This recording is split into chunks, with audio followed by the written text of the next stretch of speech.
views expressed on this program are those of the hosts, guests, and callers, and are not necessarily those of this station, its management, or other advertisers. You're listening to Transformation Talk Radio.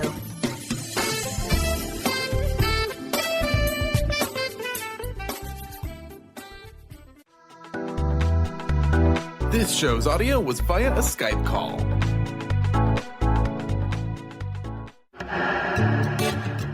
Get fired up for Spirit Fire Radio with your hosts, Dorothy, Riddle, and Steve Kramer.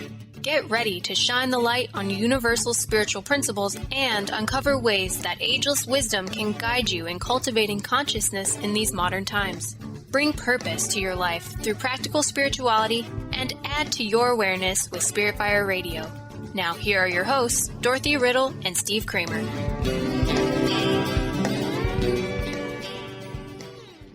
Hello, listeners, and welcome to Spirit Fire Radio. I am joined by my lovely co-host, Dr. Dorothy Riddle. Hi, Dorothy. Hi, Steve. Glad to be here. Dorothy, I rarely say I'm Steve Kramer, right? Since we're going to talk about objectification, should I objectify myself? Listeners, we are going to continue our discussion of non-duality. We're spending the entire month talking about this concept.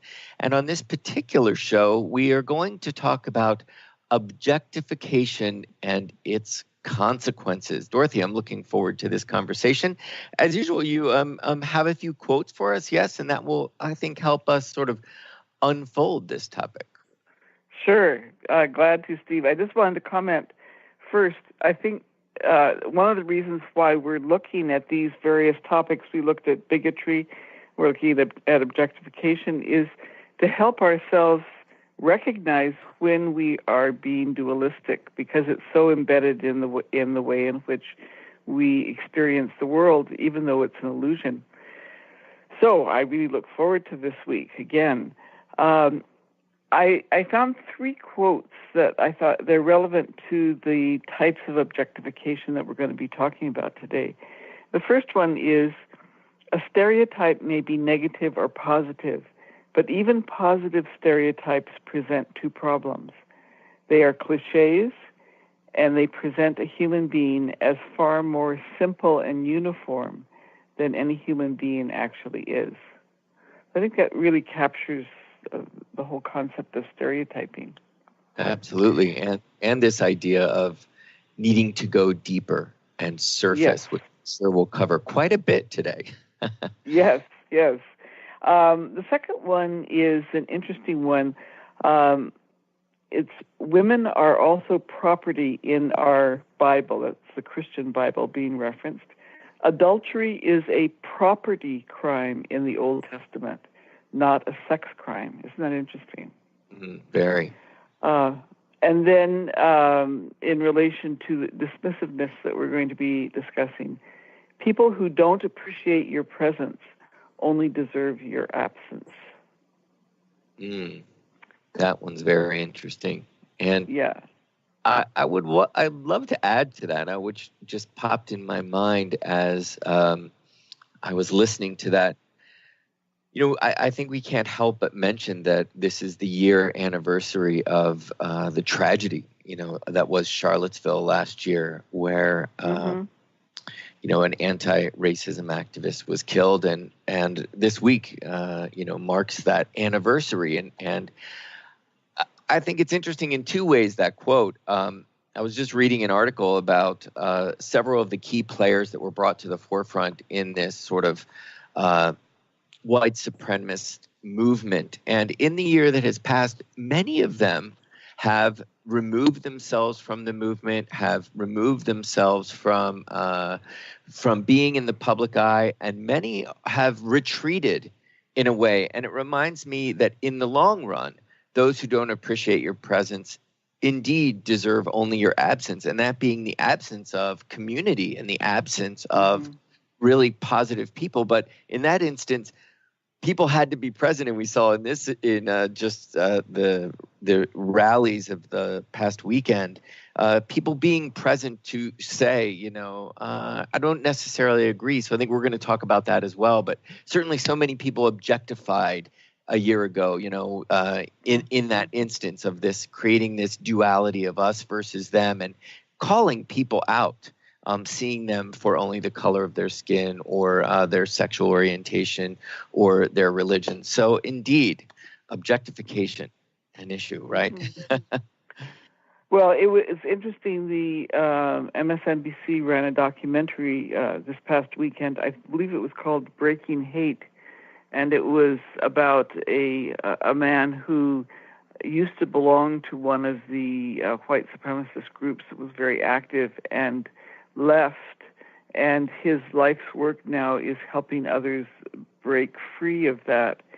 And his comment was that it's really not about ideology, although there's the slogans and all of that. It's about feeling disconnected and like you don't belong.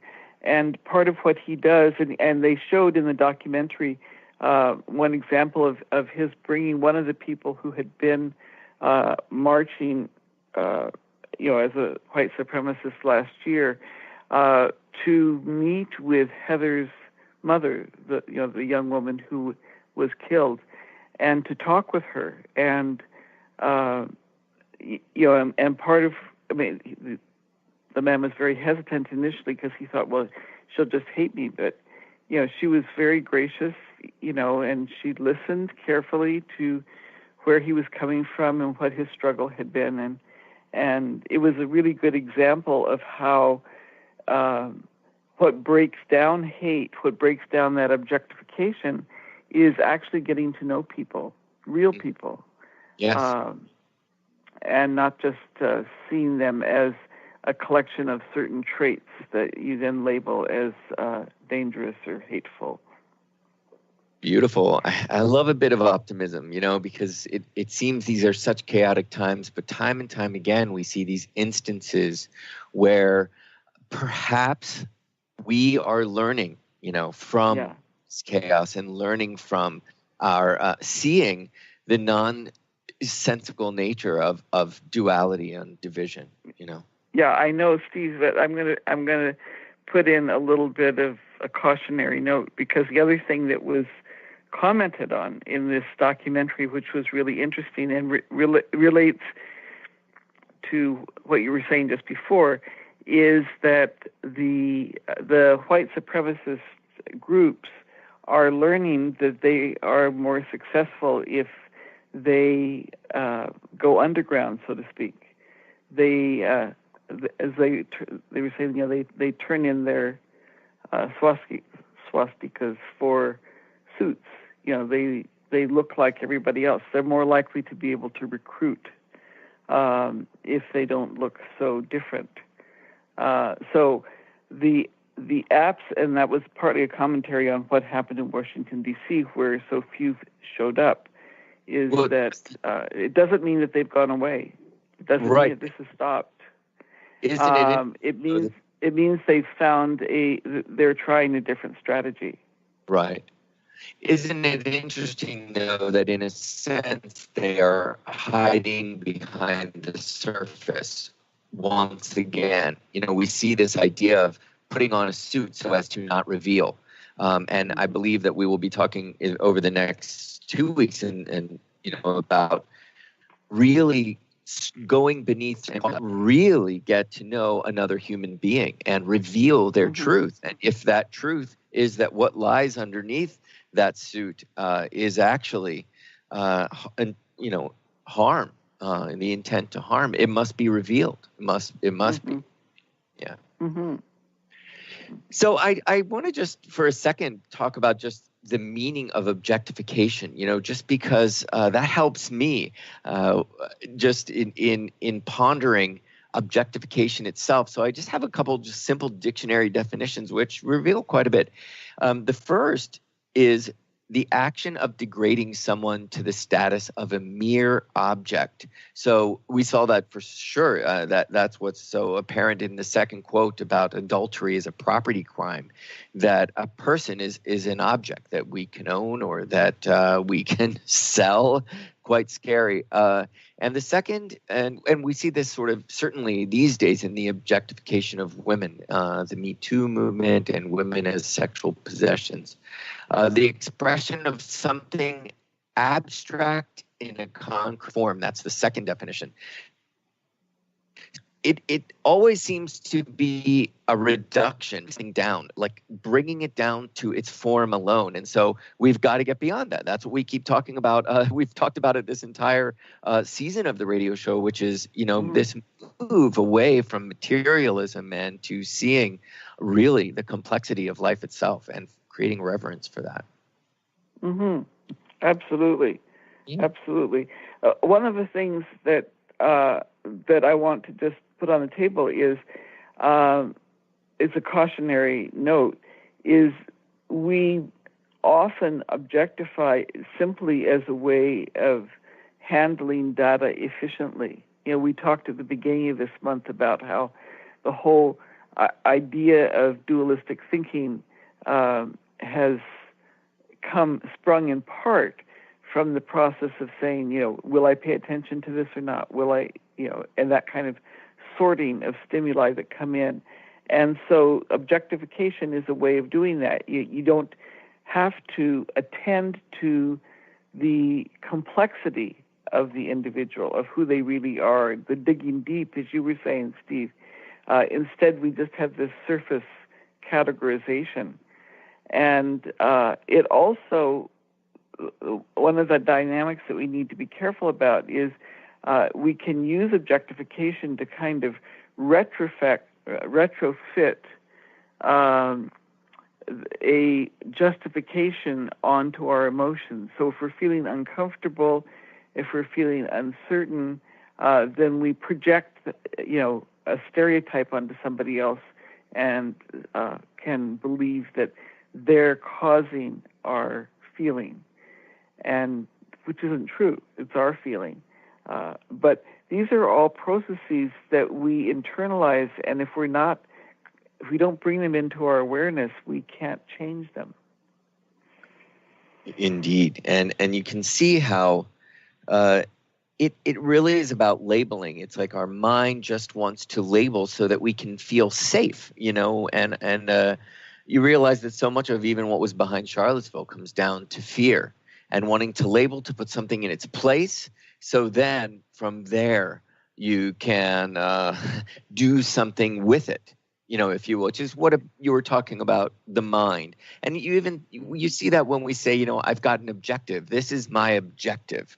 You can feel the sort of harsh pointedness of an objective means this is my goal and I'm going to do it. There's like a force or a will behind it. So there is a bit of a harshness to objectifying, and even to having an objective feels a little more cold than saying it's my intention, which feels a little looser and more process oriented, where objective is this to reduce to a thing. Well, and I think you were saying it helps us feel safe.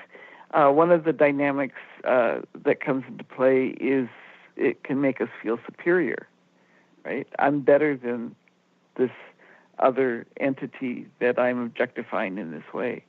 Right. And looking for that kind of, feeling of being okay outside ourselves always runs us into trouble. We have to find that within ourselves instead.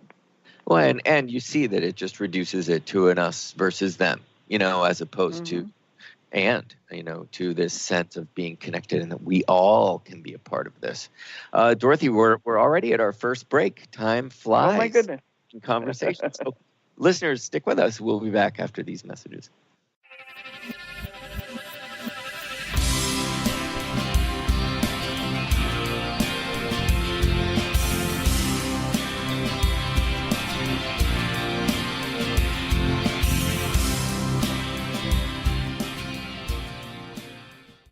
Stay juicy.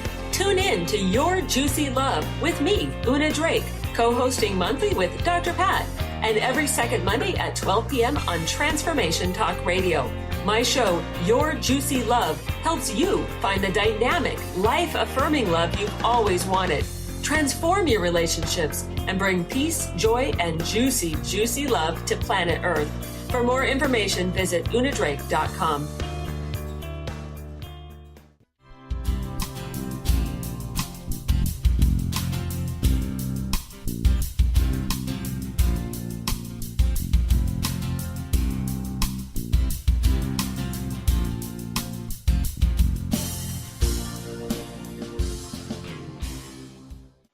Welcome back, listeners, to Spirit Fire Radio. We're so glad you're with us. Just want to take a moment to tell you a bit about our organizations. Dorothy and I both associated with nonprofits that have come together to create Spirit Fire Radio. Dorothy, do you want to tell listeners a bit about the School for Esoteric Studies? Absolutely. Listeners, you can find out more about us at esotericstudies.net. The School for Esoteric Studies provides training for persons who have a spiritual practice that they want to deepen. We do this through meditation, study, and service. And if you are interested in that, please look at our website and contact us.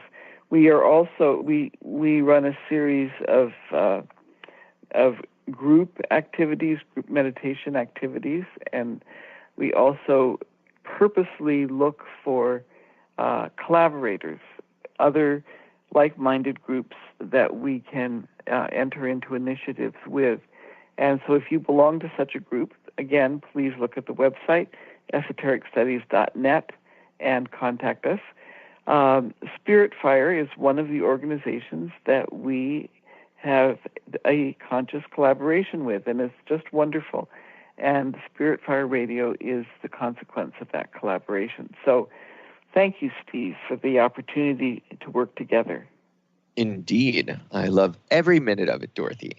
So Spirit Fire is an educational nonprofit as well. We are focused on 3 objectives, and that is meditation, study, and service.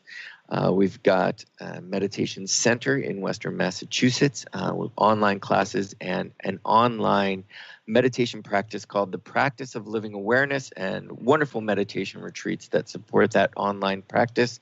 And you can find out more about us at spiritfire.com. Dorothy, I love the word esoteric, right? I mean, this really does mean to reveal that which is veiled, right? It seems appropriate. Yes. As we talk about going beneath the surface. One thing, Dorothy, that stands out to me, which I find so interesting in our modern world, and so many of my friends, as they text me, they will often use emojis of themselves to sort of, express what they're feeling. I find it so interesting. An emoji is this sort of caricature, this cartoon caricature of yourself. So it seems that we not only objectify each other, but we look to objectify ourselves these days more than ever to sort of bring attention to ourselves, reducing ourselves. If you've ever done that, Dorothy, creating this cartoon character of yourself, you've got a picture, what do I look like? How would people want to see me? It's quite the interesting process. And what it does is it just simplifies ourselves. And here we choose from 12 reactions, and it seems that there is this trend to really oversimplify the complexity of even who we are and the complexity of our relationships.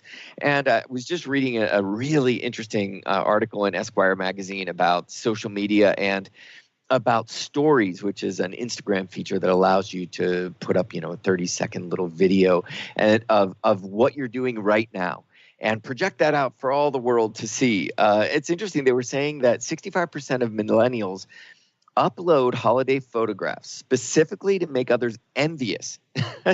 And a third of them intentionally post misleading photos to make their holidays seem better than it is. So in a sense, we're creating this illusion of who we are and what we're experiencing.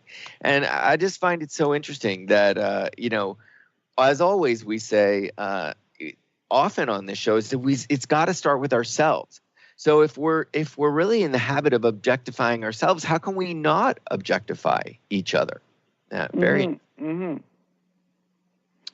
interesting. Keep the picture of yourself. Make phone calls.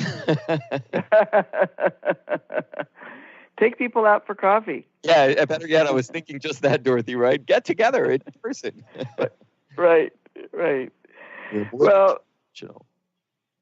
one of the ways in which we objectify that we've referenced just briefly before is stereotyping, and this is so front and center right now in the political arena. That's what forms the hate groups, right, is stereotyping, along with bigotry. But the in terms of how we operate functionally, we do two types of stereotyping. One is we decide that a particular group has traits that are common to them, like, all Asians are good at math, all blacks have rhythm, that kind of thing, which is maybe true of some people, but is certainly not true of everybody. But this homogeneity that we attribute to what's known as the out group, not our in group, but the out group, is a common way of objectifying and simplifying, as we were talking about before the break. But then we move on to prescriptive stereotyping, which is that we assume that the stereotypes dictate how people should behave. So it's not just describing traits, but how they behave. And one of the groups that gets caught in this the most is, women. That women are supposed to be nurturing, maternal, blah blah blah. And so if a woman acts in a way that is different from that, then there are problems. And I may have shared this last year, but I'd like to just quickly share this incident that I had. I was teaching at the University of Arizona, and I was asked to do a special course with the social work students on sexual stereotyping and how it played into their professional lives. And so I entered the classroom, and in the front row there's these couple of guys, and they were, you could tell from their posture that they were ready to resist whatever was going to come up in this particular class. And so I did a quick role play. I had one of them be a woman coming in for assistance, and the other one be her coach as to how she should behave, and then the third one be the social worker that was working with them. And we only got a few minutes, maybe even a minute into the role play, when the one who was the coach just threw up his hands. He says, "There's no way that I can get this woman," referring to the man playing the role of woman, to be seen respectfully, because if she stands up for herself, she's going to be seen as aggressive. And it's like he got it right there in that moment, what the whole dynamic was of prescriptive stereotypes. And we have other groups. We've had commentary in the media recently about comments that are made about the intelligence level of persons from people of color. And these are things, they're so common in our environment. We need to be really on guard and really, really make that effort to get to know the person behind the stereotype. And I think it's worth noting that can really be challenging because it's so pervasive culturally, and we've talked often about energy following thought. We've talked about thought forms, that they exist as things in our energetic environment. And so as we say this again and again, as we even project it verbally or even non-verbally, we actually condition people how to behave. We actually become that because we are in this sea of this thought form and of this sort of leading us in that direction. So, we really have to look at ourselves, at the way we perceive, at the way we think, because stereotypes come from somewhere. We learn them. Well, and we have to be aware that this is a dynamic that can snap into existence very quickly. If you read in the literature, there are all kinds of examples of, even in grade school, of, for example, teachers trying this out, to demonstrate to students, dividing students into two groups, like those with brown eyes, those with blue eyes. What possible difference can that make? And soon enough, very soon, suddenly these groups are aggressively competitive with each other and seeing the other group as terrible, not okay in many ways. So it's very, very easy to fall into this dynamic. We just need to be careful about it. Yes, very much so. I have a brother who sounds a lot like me. And in school, I remember constantly, my brother was in high school. He's 3 years ahead of me. And as soon as I showed up, he was a senior, I was a freshman, and I was expected to be just like him. You know, he's very good looking. He's very charming. He was a star athlete. He was the top of his class in terms of, grades. He was the valedictorian. I mean, these are standards, right? And you realize that you're even stereotyped in that way. Like, how are you like your brother, as opposed to how are you not like your brother in a positive way? And so it took so long just to sort of undo these assumptions that I was just like him. So we see it in so many different ways, the ways we want to box someone in, Mm-hmm. And then what happens is, when we create this in-group, out-group dynamic, which I personally believe is what holds violence in place. Unless we stop this, we're never going to resolve violence. Then we start to denigrate, the out-group so that we feel more superior. And I was really struck this past week. Vice President Pence announced that the U.S. was going to be starting a space force as another arm of the U.S. military. Of course, this has to go through congressional approval and all of that. But anyway, and the rationale that he gave was the U.S. must dominate in space. Why? Yes. And what I immediately flashed on, Steve, was my experience of going to Antarctica a couple of years ago. And one of the stops that we made, in addition to looking at the wildlife and the wonderful icebergs, was at one of the research stations. I think it was the Ukrainian, but anyway, it was. In talking to the scientists there, they said that there were scientists in Antarctica from 53 different countries at that point in time. There may be more now. And every day, they all uploaded their research findings to a common research base so that they could collaborate together in the research that they were doing. And I thought, isn't this interesting? That here in this remote part of the world, all of these countries are collaborating. And yet in other parts of the world, we have wars. And now the vice president is saying we have to take on wars in space. Yeah, it makes you think, when are we going to pull out of the International Space Station? Wow, draw that line. Let's hope not. Dorothy, we're at a break, so we will be back just after these messages. Stick with us, listeners.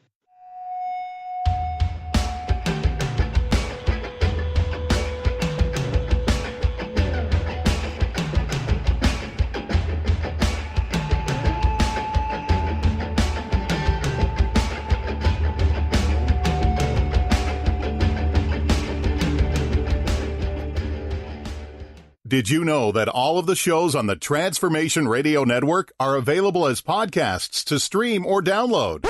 Really? Check us out. Go to transformationradio.fm.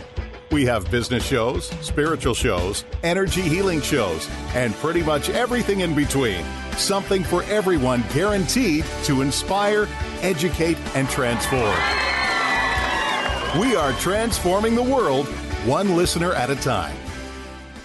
Living Lighter Radio with Jason and Patricia. We have an ecosystem approach to your life. Tune in weekly every Monday at 1 p.m. Pacific on Transformation Talk Radio as we, Jason and Patricia, discuss what's truly holding you back. We offer you the tools you need to reach your goals and at the same time be living lighter. For more information about Living Lighter, visit www.livinglighter.org. To find answers to life's questions, you need to look within yourself. Dr. Glenna Rice brings your questionable conversations on Transformation Talk Radio each month. Tune in each month for insight into how you can live up to your full potential. Dr. Glenna is a physical therapist, certified Access Consciousness, and Access Body Class facilitator. How does it get any better than this? For more information on Dr. Glenna Rice and her work, visit glennarice.com. Love Living Radio Ignite Your Whole Being with Emily Perkins is a show for those looking to explore the sparkling magnificence of their inner selves. Tune in every second and fourth Wednesday at 4 p.m. Pacific as Emily sheds a radiant light of love on the beauty and power that resides within you. Discussing love in all its forms through conversations that provoke awareness, curiosity, and expansion, Emily shares the unlimited power of love. For more information or to listen to this show, visit lovelivingholistics.com. Dream on, fly high, and live adventurously on The Laura Meeks Show. Tune in each month on Transformation Talk Radio as host Laura Meeks guides you in finding your unique gifts and bringing them to life. As a certified life coach, speaker, and veteran bomber pilot for the U.S. Air Force, Laura knows how to follow a dream.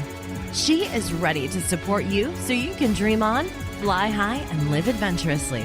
For more information on Laura and her work, visit flyhighliving.com. Wow. Hey, everyone. Welcome. Welcome to the Dr. Pat Show. This is Talk Radio to Thrive By. I'm telling you, I got to pinch myself some days because when each of us gets called to do something that we so not thought was in our wheelhouse to do for a purpose that's so much greater than us, we get to show up and shine. If you would like to show up and shine on the Dr. Pat Show as a co-host or sponsor, send us an email to inspire@thedrpatshow.com.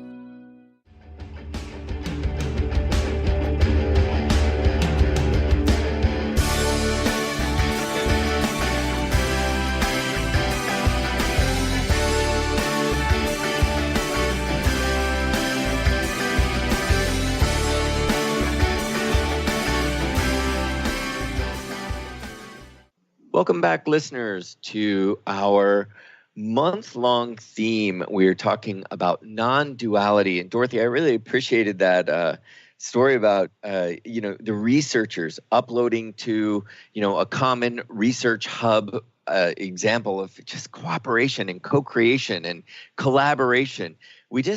I'd love to hear it anytime it comes up. You see so much in our culture here in the U.S., this idea of the U.S. and so many moves to sort of separate us from the other, as opposed to collaborating, but just sort of this idea of making ourselves great, making ourselves stand out. I also have been thinking about an experience many years ago that I had in New York City that I'd love to just bring up for a moment, Dorothy. When I lived in New York City during the height of the AIDS crisis, which was a really scary time, and there in the late 80s and early 90s, there wasn't much help for somebody who was diagnosed with HIV or AIDS. And you would often see friends, a few weeks would pass and this person just looked completely different. It was just scary, like almost living in wartime. And there seemed to be this interesting response to this idea of looking or appearing to be sickly, and that then being stereotyped or being labeled as being somebody who was sick. And you saw that so many men in the gay community started doing steroids. It was this direct reaction to looking like you were wasting and pumping themselves up and having this huge, like massive body. I mean, some of these guys just look like action figures, and people would shave the hair on their chest, so on their whole body, so you could see the ripples of their muscles, all to look healthy, all to look beautiful, in a direct response, to being labeled, to being stereotyped as being sick. And in a sense, they became their own stereotype. So once again, this idea of objectifying ourselves in this response to separate ourselves from being labeled or being an idea or being, in that instance, which was, really being persecuted or being judged so just interesting the ways in which we objectify as a way to sometimes put ourselves in a box, to fit in, or to really differentiate ourselves from another, and dangerous foray. Yeah. Mm-hmm. Mm-hmm. Yeah, and So I'd like to turn us for a moment to another form of objectification, which is dismissiveness, or treating others as though they are invisible. So instead of treating them as though they only have one common one characteristic, which is common of their group, we literally don't see them. And there's this movie, I've mentioned it before, Time Out of Mind, which came out in 2015, starring Richard Gere. It was about homelessness on the Lower East Side of Manhattan. And Gere was interviewed about playing the part of this homeless man, and he said that the production company hadn't been sure that he could actually do this because he's so well known as an actor. But he sat on the sidewalk for 45 minutes, dressed as a homeless man, with a cup or cap out in front of him, and nobody recognized him. In fact, nobody looked at him. And he said it was the most chilling, soul-destroying experience of his life, to be completely invisible to passersby because they wanted to dissociate themselves from someone who was in that kind of difficulty. I mean, we have this formalized in practices of shunning, other ways of marginalizing people. But it's very, it's not just that it's demeaning, it is emotionally damaging, not only to the people who are being shunned, but the people who are doing it. And I'd like to share one example in that regard, Steve. This is a personal example where my mother, who died several years ago, had been in a relationship with a woman for 40 years, a very meaningful, very close relationship. And her partner just died recently. And at the memorial service, the daughters of the woman who had organized the memorial service did not mention my mother or the relationship at all. It was completely invisible. Talk about dismissive, completely absent. And the thing that struck me was, not only did they dishonor their, this large part of their mother's life, but they themselves missed the opportunity, or were depriving themselves of the opportunity to feel the great love that my mother had for them. By dismissing her from their lives, they couldn't connect then to this wonderful well of love. And my mother was a very, very loving person who had played quite an important part in their life. Wow. And also, not showing the complexity and the beauty and the dynamic life that she lived. You see how, in a sense, it is really a reduction of her life, and you can feel. I'm sorry that you experienced that, because that, is quite a shame for all involved, and you can see how limiting that is. Yes, absolutely. And I'd like to give just a couple of other examples. I know you've got some that are also, I think, going to be very meaningful.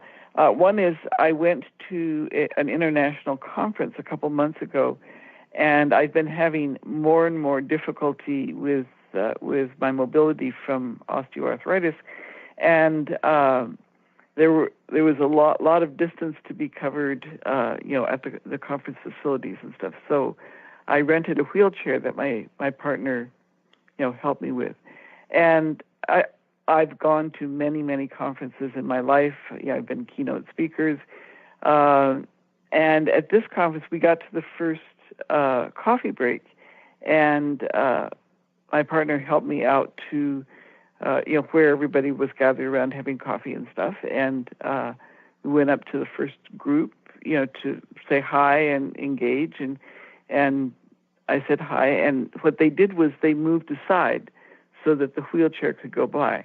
And that happened over and over and over again. None of the groups recognized that I was actually trying to engage with them. They thought that I was simply waiting for them to make a passage, to go past. And I felt really diminished by it. It was a very difficult feeling. It brings to, again, another experience. I'm sorry you experienced that. It reveals much, though, about our human nature. My mom had brain surgery when I was an infant, and I grew up with her seeing double and having trouble with her balance as a result of that brain surgery. And she always had to go down the steps by sitting down. She could go upstairs fine, but down steps. And I remember so many instances at the mall, or back in the day when you had stairs at a mall, or in school at school functions where we were around parents and our peers, and my mom going down the stairs of our school on her butt, and people would often look at her very strange or not say anything. And it was usually little kids that would say, "Hey, why are you going down the stairs like that?" And she would make fun and basically just, really say it was better than rolling down the stairs. But so many people that would really almost avoid her or avoid us and actually go out of their way to, it would become quite awkward when really people could engage. It was really not such a strange thing. And it makes me think of the Richard Gere's scenario is so similar that in New York City, you are often confronted with people who are, less advantageous than you, often with homeless people, or even people who are having a really rough time even in the moment. There's this thing about New York City, human beings are just pressed up against each other, and our experiences are really in each other's field of experience in ways that a lot of other people don't realize. And, I think that we sort of have a tendency to distance ourselves from somebody who is disadvantaged or different than us, because if they're in that situation, we don't want to empathize. Whether we just in New York, you got to go where you got to go. You can't be distracted. That to engage would to bring out these empathetic feelings. It is then an engagement and becomes our responsibility. And if we're going to move on, we want to avoid this guilt of feeling like we're not helping them. And in a sense, then we're dismissing them. We're objectifying them. And I sense that is what happened to you as you were in the wheelchair what would happen to my mom. And we, for some reason, shy away from empathy. I don't know why that is. It's that somehow we feel bad, and we label that as this is a bad situation. But in my mom's situation, and certainly in your situation, the wheelchair was of great service to you, and we somehow take it on or feel that it is going to be negative or impact us negatively, and so we avoid it. And it's a shame, that we don't engage and just come together and experience it together. Well, you were sharing the other day that you had friends, doctors who were saying that they couldn't engage, in an environment where they only, they had to see 4 people in 30 minutes. They didn't have time to really be that involved. To me, it's about rapport skills and being willing to be in rapport with someone else. Because I have a situation where every 3 months I need to have a very short procedure. It's literally less than a minute, and my doctor, knows how to do it, but other people in the clinic don't. So if I go in, if I have to go on a day when I can't actually get an appointment with him, then I will get an appointment with the nurse practitioner who doesn't know how to do the procedure, who will then slip into my doctor's office, and he'll come, just for the minute that it takes to do the procedure. So this is a very short period of time, Steve, but he always establishes rapport with me. Yeah. I always feel seen by him. And as he's doing it, he'll say, so, what's new in your life? What's got you excited these days, or whatever it is. But he is present with me for that short period of time, and it makes all the difference. Yes, and it really is the energy we bring to something. It is our intention, because certainly we can pass somebody who is homeless on a bench like Richard Gere, or we can look them in the eyes with a smile, with a warm heart, and give them all that we have available to us in the moment. Mm-hmm. It doesn't have to be a sit down and solve their life's problems, or it doesn't have to be getting you out of the wheelchair or making my mom able to walk again. It can be just sharing the heart and sharing a smile. Right. It's, hello, I see you, and I'm enjoying seeing you. It can be that easy. Dorothy, we're at a break. Okay. So, we'll be right back after these words.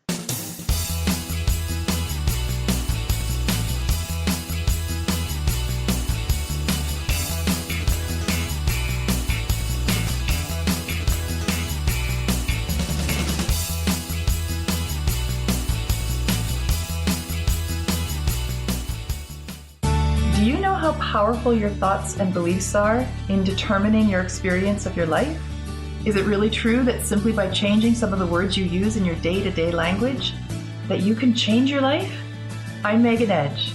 Join me on Playing on the Edge, Radical Change with Ease, with my co-host Dr. Pat on Transformation Talk Radio. I look forward to seeing you there. To find out more about Megan Edge, visit her website at meganedge.ca. Hi, I'm Steve Kramer of Spirit Fire Radio, and I believe that meditation changes everything. It leads us in the direction of greater well-being, and that's a fact. I struggled with meditation for years. I understood the principles, but I found it hard to incorporate them into my everyday life. Spirit Fire's meditation practice changed that. It's called the Practice of Living Awareness, and it's taught in 14 steps. These are 14 tools that I can use in any moment, on and off the cushion. Steps like smile, flow, and ground of being support my clarity of mind while I'm navigating the ups and downs of modern life. That's why it's called the Practice of Living Awareness. If you'd like to add meditation to your daily experience, the Practice of Living Awareness is free, online, and it's suited for any level of practitioner. Visit spiritfire.com for more information. And be sure to check out Spirit Fire's meditation retreats in Western Massachusetts. It's all there at spiritfire.com. Tune in to People Like Us Radio with Megan Lyons, transcending the trauma of the human experience. Megan will be raising the universal consciousness by empowering listeners with their own inner strength, working past trauma and abuse. Megan will show you how to find true healing and inner peace through the art and practice of self-love. Tune in every first and third Friday at 10 a.m. Pacific, 1 p.m. Eastern. For more information about Megan and her work, visit enterthelightllc.com. What is a brilliant culture, and how do we create them? Why are they important? Claudette Rowley has created a breakthrough 5-step process to help you align your culture with your business strategy for exceptional results. Looking for a culture that drives organizational excellence? Listen to Cultural Brilliance Radio, the second and fourth Friday of each month at 10 a.m. Pacific and 1 p.m. Eastern on Transformation Talk Radio. To learn more or work with Claudette, visit culturalbrilliance.com. Would you like your next chapter to be free from fear and angst? Tune in to Your Next Chapter Radio, navigating through life's transitions with Shelley Ryan the fourth Monday at 12 p.m. Pacific on TransformationTalkRadio.com. Shelley's contagious enthusiasm guides you through life's transitions deliberately, mindfully, and funnily. For Your Next Chapter coaching or to listen, visit YourNextChapterCoaching.com or call 602-617-8351. Next.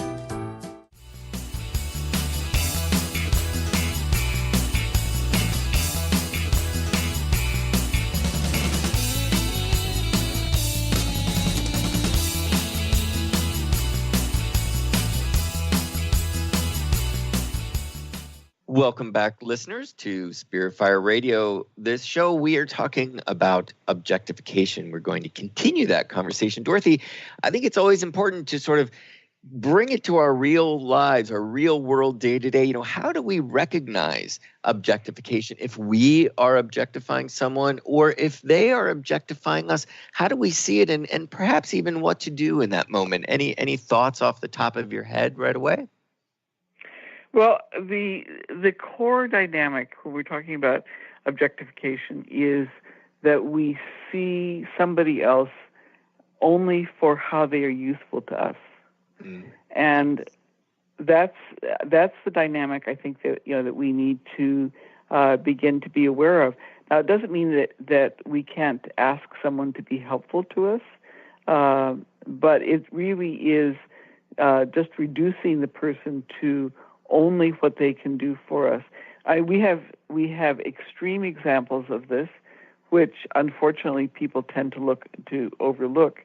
We have human trafficking, which is at least 38 million people a year, and that includes at least 500,000 in the United States. So it's not just someplace else in the world. We have slave trade is supposed to be prohibited, and yet we have forced labor. We have the whole issue of pornography. There's this very disturbing series of studies about how young males who have been viewing hardcore porn online are finding it very difficult to actually have a real-life personal relationship with somebody else because they're just into that, the use for sexual gratification. So those are, if we start to pay attention, there are lots of different examples around us, and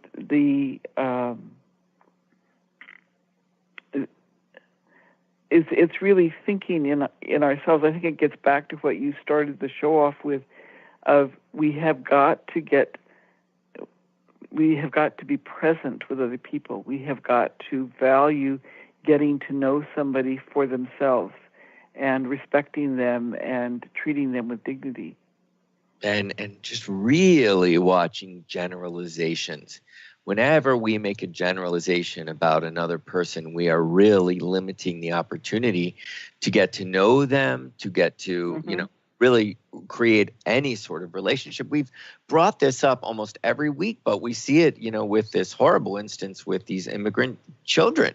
And even that, just say immigrant children limits them, it labels them. It's hard not to do it because we want to create a context in a conversation, but we've just got to really watch the way we go about it. Like, for instance, it might have even been more helpful for me to say the children that were taken from their caregivers or parents at the border who were, looking for asylum right there. I just corrected myself. What I did was stereotype them, and it is second nature. So we've got to catch ourselves. We've really got to be aware of doing that time and time again in our mind, in our speech, and in our actions, because as we say, it really is everywhere, indeed. Right. And we have, just staying with those children for a moment, I mean, we have now documented instances of physical and sexual abuse, of the complete misuse of psychotropic medication to keep them under control. Just the treatment in cages, it's horrifying. If we actually allow ourselves to empathize with these children. And then we have government officials saying, well, it's really like summer camp. Yeah. And there was one interaction, you may remember what it was, but it was on the news where an official saying that was confronted by someone saying, would you send your child to that summer camp? Right. I mean, well, it's so ridiculous to say that. But you see, once again, that we're using these words to create a visualization, like an illusion in somebody's mind. And we just see that so much these days, especially in politics, of mental manipulation. So we use these ways, to sort of, in a way, objectify that experience as being like summer camp, whereas it is so far from it. You only have to ponder it for a moment, scratch beneath the surface to see that there's no comparison whatsoever. And Dorothy, what I think about is, also having empathy for the people who are following these orders, to be under the illusion and so believing these stereotypes that you have hardened your heart, that you have created such a wall, around your heart that you could possibly, I'm sure, take a crying child physically from the parent or the guardian and move them into a separate space. Just that moment alone, it shows the ways in which objectification, of stereotyping, of bigotry, actually, the power that can have over our mind and its capacity to harden our hearts and disconnect us from another human being, because it must be so strong to be able to follow those orders and see them through. You really have got to have really quite the hardened heart, indeed. Well, fortunately, we have some people in the system, like the judge who ordered that plane turned around because a woman and her daughter, whose asylum claim was in the process of being heard by a court, had been taken by U.S. officials and put on a plane out of the country, not even being allowed to complete that process. So he just had the plane turned around, which was fantastic. But I want to mention a different aspect of this, which is a bit more subtle and is something that, again, we need to be alert to in ourselves, and that is the psychological abuse that can come from objectification. And what I mean by that is using somebody else to feel good. Yeah. And so we yell at the other person just to let off steam. I had someone in my family who, in my extended family, who was being very verbally abusive to me. And when I tried to stop it, she just said, I don't care. This makes me feel better, right? And she just kept right on going. Or saying the other person is worthless in order to make ourselves feel better. So that is that is objectification also. The using somebody else for our own benefit. Yeah, it is moving beyond this really sense of selfishness, that to lead your life as if, and calling that out, as if that which I want is of paramount and everything else goes by the wayside. Really, the first step in our spiritual awakening is just to recognize that the world exists beyond ourselves and to get to know another, see how we are interconnected. Yeah. And remember that we are all part of a whole. Yeah. We are not. That is the fundamental dynamic that we're getting at this month, is really expanding on the idea that there is not separation. We may be individualistic in certain ways, but we are all connected. Our energy fields are all connected. Whatever we think, whatever we do, affects other people. We don't exist in a vacuum. That duality is a myth, as we said. That's right. One. So, Dorothy, we are totally at the end of the show. Listeners, we are going to talk about this subject next week once again, and we're going to talk about ways in which we can move beyond duality. So certainly we hope you'll join us. Yes, right, Dorothy, as we continue Absolutely. This conversation. Listeners, it's been a pleasure. Dorothy, it's been a pleasure, and we'll be back next week. Thank you for listening to Spirit Fire Radio. Tune in each Wednesday at 9 a.m. Pacific, 12 noon Eastern for your weekly guide to purposeful living and practical spirituality. Join hosts Steve Kramer and Dorothy Riddle as they shine the light on universal spiritual principles and uncover ways that ageless wisdom can guide you in cultivating consciousness in your everyday life. Add to your awareness with Spirit Fire Radio. To learn more, visit spiritfireradio.com.